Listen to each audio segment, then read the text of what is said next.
So he opened the door, went in, and then he killed Ned Thompson. No, I didn't do those things. I didn't kill Ned Thompson. And you didn't plant Fallon's note in his pocket? No! No, Mr. Nichols. You didn't kill Thompson. But you did, Mr. Wells. Yes! Yes, I killed Ned Thompson! I killed him! I killed him! I killed him! I killed him!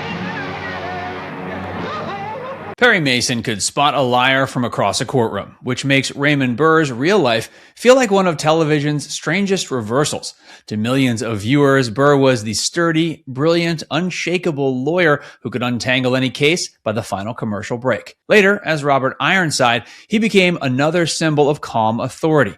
Yet behind that commanding voice and courtroom glare was a private man carefully managing a public story that didn't match his actual life.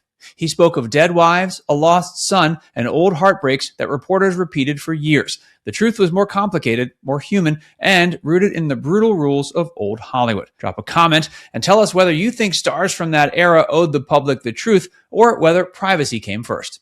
This is the story of why Raymond Burr lied about having 2 dead wives and the 35-year secret he kept in plain sight. The Courtroom Mask. Burr became famous playing men who seemed allergic to nonsense. Perry Mason didn't ramble, panic, or let a lie breathe for long. That was the fun of the show. You watched a witness squirm, waited for Burr to lower his voice, and knew the truth was about to be dragged into the light. That made Burr's off-screen mystery even more fascinating. Viewers knew his face, his size, his voice, his quiet authority. They did not know much about the man going home after the cameras stopped.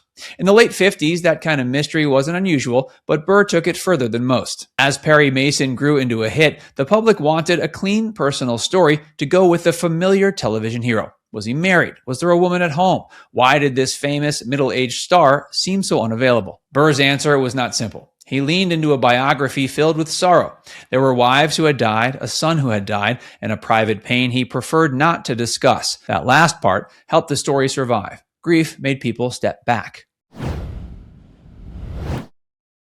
The real marriage. There was one real marriage in Burr's past. In the 1940s, he married actress Isabella Ward. The marriage was short, and by the early 50s, it was over. That part of the record existed, and when reporters asked about his marital life, Burr could point to it without inventing everything from scratch. But the story didn't stop there. Burr later spoke of a wife named Annette Sutherland, who supposedly died in the same plane crash that killed actor Leslie Howard during World War II. It was a dramatic story, the kind the press could repeat without much digging. The trouble was that Annette Sutherland did not appear to exist in the way Burr described. She was not on that flight. There was no paper trail supporting the romance, the marriage, or the death. It was a ghost story attached to a real tragedy. Then came an even sadder claim. Burr said he had a son who died of leukemia. He described the loss as something too painful to discuss. In a world where reporters often backed off when a star signaled grief, that answer became a shield. The second dead wife. As the years passed, another supposed wife entered the story. Burr claimed he had been married to a woman named Laura Morgan, who died of cancer. Again, the tale painted him as a lonely widower touched by repeated loss. To modern ears, it sounds almost reckless. A dead wife, a dead son, then another dead wife. But in the old studio age, celebrity coverage often depended on access, charm, and cooperation. If a powerful star gave a tragic answer with enough gravity, many writers moved on. Burr also had a talent for making avoidance sound dignified. When pressed, he would suggest he did not discuss those matters. That phrase carried weight. It turned questions into intrusions. It made curiosity feel rude. The result was strange but effective. Instead of forcing him to explain why he was not openly attached to a woman, the stories made him seem wounded, noble, and unreachable. He was not a bachelor dodging romance. He was a man supposedly shaped by heartbreak. The Hollywood problem. I know you're busy, but there's a young couple in the outer office, and they'd like to see you. They say it's very urgent. I am quite busy. She's quite pretty. I don't suppose you noticed what the young man looked like. The reason behind all of this was the Hollywood closet. Burr was gay at a time when that fact could have ended his career. He was not a lightweight comic or a side character. He was the face of a CBS hit, playing one of television's most trusted men. His long-term partner was Robert Benavides. Their relationship lasted 35 years, but the public did not know the truth while Burr was alive. Close friends knew, some colleagues suspected, but the official story remained guarded. That secrecy was not just personal preference. In Burr's era, studios, sponsors, networks, and gossip columnists could destroy an actor's image quickly. A leading man who did not fit the expected mold had to be careful, especially when his audience invited him into their living rooms every week. Burr's invented biography gave him a way to answer questions without telling the truth. The fake marriages were not random decorations, they were camouflage. They provided a socially acceptable reason for his privacy, his single status, and his refusal to talk romance.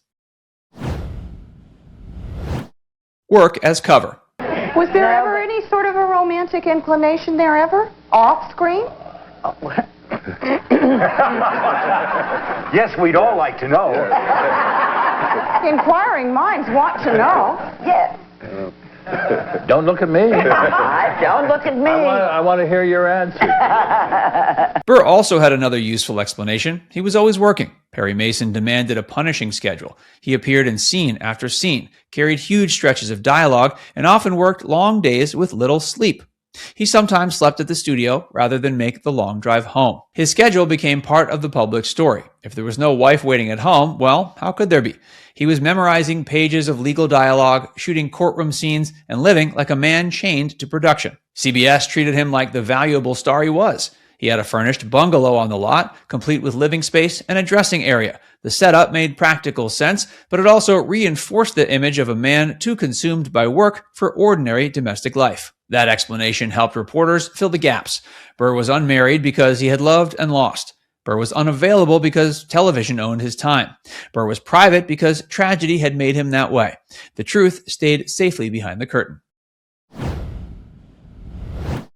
Friends, rumors, and protection. This gentleman, and I do mean gentleman, lived on the set. He couldn't really go home. You see, we shot 6 days, then we'd have 1 day off. We did that on and on and on. The hours were horrendous, but believe me, we played too. And Raymond was a gourmet cook, and we had to have a gathering at the end of each show, just for an hour or so. And Raymond would always cook the night before, no matter how busy he was. We were all brothers and sisters, to be very honest with you. And the crew was our extended families. What makes Burr's story more interesting is he wasn't disliked. In fact, his reputation among many who knew him was warm and generous. He cooked, hosted dinner parties, gave gifts, supported charities, and spent time entertaining troops overseas. That affection helped protect him. People who knew more than they said had little reason to hurt him. Even gossip figures who could be brutal with other stars did not push the matter in a way that broke the story open. Barbara Hale, his Perry Mason co-star, was close to him, but even she seemed to encounter the wall Burr built around certain subjects. He could talk warmly about people he loved, but when it came to the supposed wife and child, the door closed quickly. Benavides remained the central figure in Burr's private life. Together, they built a life that extended beyond television, including business ventures, orchids, a vineyard, and property far from the daily machinery of Hollywood. Burr may have hidden the relationship from the public, but he did not live without love. The secret after Perry. After Perry Mason, Burr found another major TV identity with Ironside. Once again, he played a sharp, commanding man who solved cases while revealing little personal softness. The role kept him famous and busy through another long stretch of television history. By then, the questions about his private life had lost some of their heat. He was older, heavier, established, and deeply associated with serious characters. The old stories still floated around, but the pressure softened. Burr never publicly came out. He died in 1993 at 76 after battling cancer. His estate went to Robert Benavides, the man who had shared his life for decades. The fake wives remain one of the strangest pieces of his biography, but they also revealed the world he was navigating. Raymond Burr did not simply invent heartbreak because he enjoyed tricking people. He built a protective wall in an industry that rewarded illusion and punished honesty. Now it's time to hear from you. Do you think Raymond Burr's fake stories were understandable self-protection in a harsh era? Or should public figures still owe fans the truth about the lives they present on screen? Let us know in the comments section below.